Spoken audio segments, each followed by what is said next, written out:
The man in my sleeper cab has been dead for 3 days. I don't know how long I've been awake.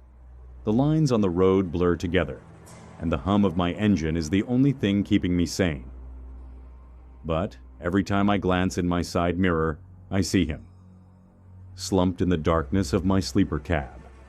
Not breathing, not blinking, just waiting. It started with a simple favor. I was on a long-haul route through Texas, moving a refrigerated trailer full of produce. A 3-day run, mostly highway, nothing out of the ordinary. I stopped at a rundown truck stop just off Interstate 10 to fuel up and grab a coffee.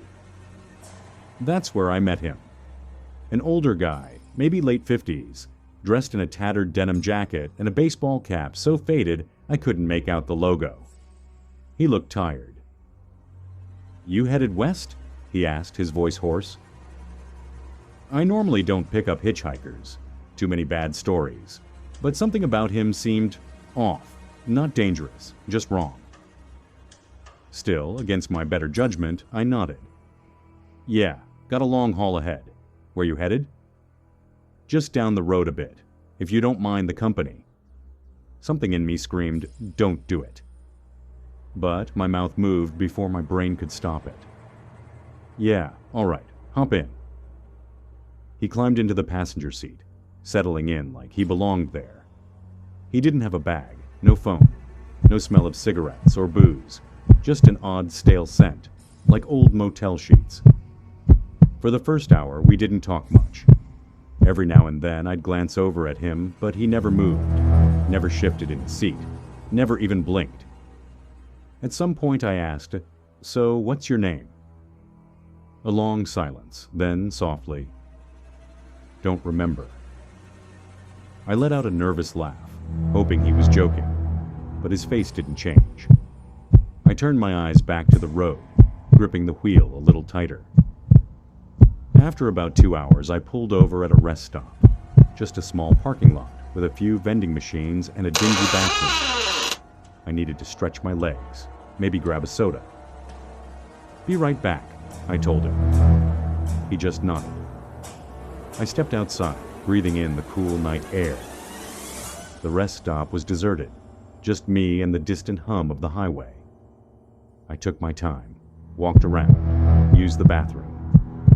When I came back to the truck, the passenger seat was empty. I looked around, expecting to see him outside, maybe smoking or stretching. But there was no sign of him. Then, from behind me, "Truck's nice." I spun around. He was inside the cab, in the sleeper, sitting on my bed, staring. Something about the way he sat, too still, too rigid, sent a jolt of fear through my spine. My throat tightened. You good?" He didn't answer, didn't even blink, just watched. My heart hammered in my chest, and for the first time that night, I regretted stopping. I got back in, pretending everything was fine. The silence stretched between us, thicker than before, and then I smelled it. That stale, rotting scent. It wasn't coming from him. It was coming from the sleeper, from the mattress. My stomach twisted. I forced myself to focus on the road, my knuckles white against the steering wheel. "So, what's in Texas for you?" I asked, just to fill the silence. No answer. "You got family out there?" Silence. Then, "I've been here before." A chill crept up my spine. "What do you mean?" He turned his head slowly, eyes locking onto mine. I never left. The next few hours were a blur. I kept driving, hands shaking, refusing to look in my mirrors. Then, at some point, exhaustion hit. I had to pull over. I stopped at a small truck stop, barely more than a gas station, and a single row of parking spots. I turned to him. "Got a rest for a bit? You all right to hop out here?" No response. I looked at the passenger seat. It was empty. My breath hitched. I checked the sleeper.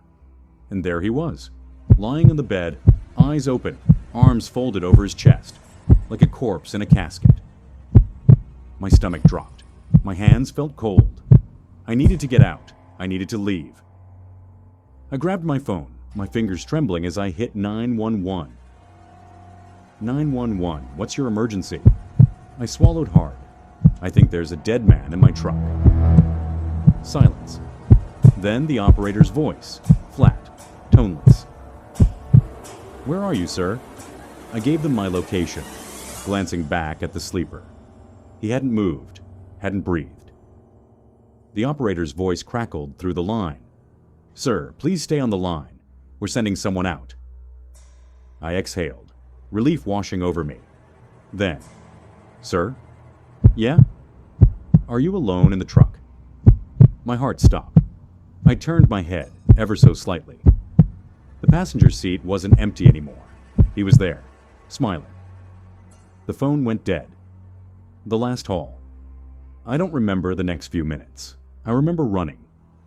I remember the icy pavement beneath my feet, the burning in my lungs, the distant sound of my truck's engine still running. But I never looked back. I found another trucker at the rest stop, an older guy who let me use his phone. When the cops arrived, they searched my truck. No one was there. But they did find something. In the sleeper, under the mattress, a body, badly decomposed, unrecognizable. But the cops said the wallet in its pocket was old, real old, like it had been there for decades. The ID was barely legible, but I saw the name. I saw his name, and I swear to God. The picture on the ID, it was the same man who had been sitting beside me. The passenger still rides. I left the truck that night, took a bus home, haven't driven since. But sometimes, late at night, when I'm walking alone, I hear the sound of an engine idling nearby. And when I turn my head, for just a second, I see the passenger seat of a truck, and a man sitting in it, waiting